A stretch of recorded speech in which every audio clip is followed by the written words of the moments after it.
Hi friends. இந்த big Boss season 9 வந்து ஒரு வேற லெவல் ஃபயரா வந்து ஃப்ரைடேலேருந்து போயிட்டு இருக்கு. நம்ம எல்லாருக்கும் தெரிஞ்ச விஷயம் தான். அது நேத்து வந்து அதுக்கான ஒரு கன்க்ளூஷனும் கிடைச்சது. ரெட் கார்ட் அது வந்து பார்வுக்கும் கமருதனுக்கும் கிடைச்சது. பட் அவங்க பண்ண விஷயத்துக்கான பலனா அதை எடுத்துக்கலாம்.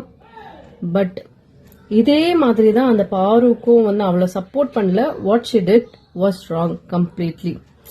ஆனா அது ஒரு கேமா பார்க்கும்போது அதே அவ சொல்ற மாதிரியே அதுக்கு முந்தின நாள் நடந்த கேம்ல ஒருத்தர் எல்லா கண்டஸ்டன்ட்டும் சேர்ந்து அவ்வளோ டைட்டா பிடிச்சி இட்ஸ் அ கேம்.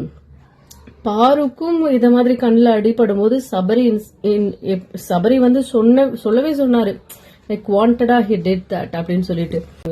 அந்த டைம்ல ஏன் ரெட் கார்டு கொடுக்கல? Even she is a women. ஒரு பொண்ணை வந்து ஒரு பையன் அடிச்சிருக்காரு. அந்த வீடியோ நம்ம வந்து நம்மளுக்கு ஒரு குறும்படமே போட்டு காமிச்சிருந்தாங்க. அப்போ அந்த பொண்ணை வந்து அவ்வளோ ஸ்ட்ராங்கா ஒரு மேன் வந்து ஹேண்டில் பண்ணும்போது why they didn't give red card to சபல்? இப்போ நடந்தது நான் நியாயப்படுத்தவே கிடையாதுங்க. கமெண்ட்ல யாராவது உடனே வந்துட போறீங்க. நான் நியாயப்படுத்தவே இல்லை. அவங்க பண்ணது தப்பு தான். பட் பாருக்கு நடந்ததும் அன்ஃபேர் தான். இப்போ இவ்வளோ நடந்ததுக்கு அப்புறம் அவ்வளோ கண்டஸ்டன்ஸும் வந்து கமருதன் கிட்ட வந்து அவளை இதோட உங்க லைஃப்ல இது பண்ண அவளை வந்து அவ்வளோ பிளேம் பண்ணும்போது அவளுக்கு lost love I don't know what ever it is. But I think என்னோட பாயிண்ட் ஆஃப் வியூல வந்து she was true to him. Maybe அவ்வளோ அங்க இங்க வந்து கமருதன் கம்பேர் பண்ணும்போது ஹீ செட் அது வந்து லவ்ங்க, நாங்க பண்ணது காமம் கிடையாது, லவ் அப்படின்னு சொல்லும்போது அந்த பொண்ணை வந்து அசிங்கமா அந்த கண்டஸ்டன்ட் எல்லார் முன்னாடியும் வச்சு எனக்கு வந்து ஒரு கிளாரிட்டி வேணும், அந்த பேட் டச் அந்த இன்சிடென்ட் அந்த மாதிரி அந்த பாய் ஃப்ரெண்டும் சொல்ல மாட்டான். ஸோ இது வந்து முழுக்க முழுக்க பாருவோட ஏமாற்றம். அதான் நான் என் கண்ணுக்கு அப்படி தெரியுது. அவளை வந்து பிசிக்கலாவும் யூஸ் பண்ண மாதிரியும் இருக்கு.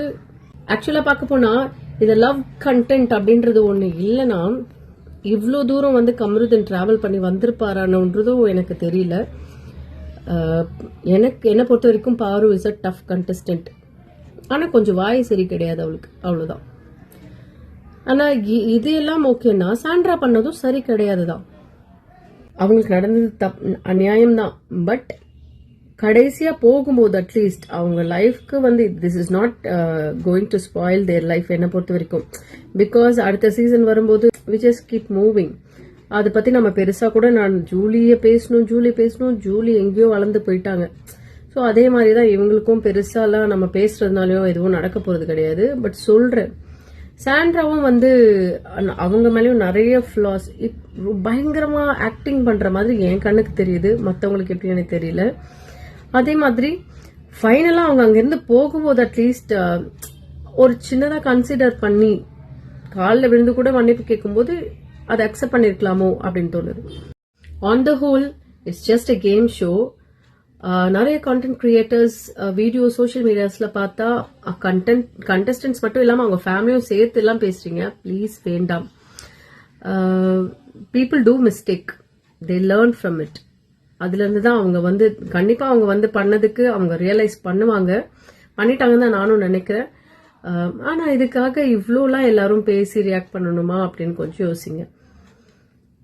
அண்ட் சொல்ல முக்கியமான பாயிண்ட் வந்து Vijay TV has use them. என்னை பொறுத்த வரைக்கும் நல்லா கான்டென்ட்ஸ் அவங்க கிட்ட இருந்து கண்டென்ட்டா எடுத்துக்கிட்டு டிஆர்பிக்கு வச்சு அவங்கள நல்லா யூட்டிலைஸ் பண்ணிட்டு தூக்கி போட்டுட்டாங்க.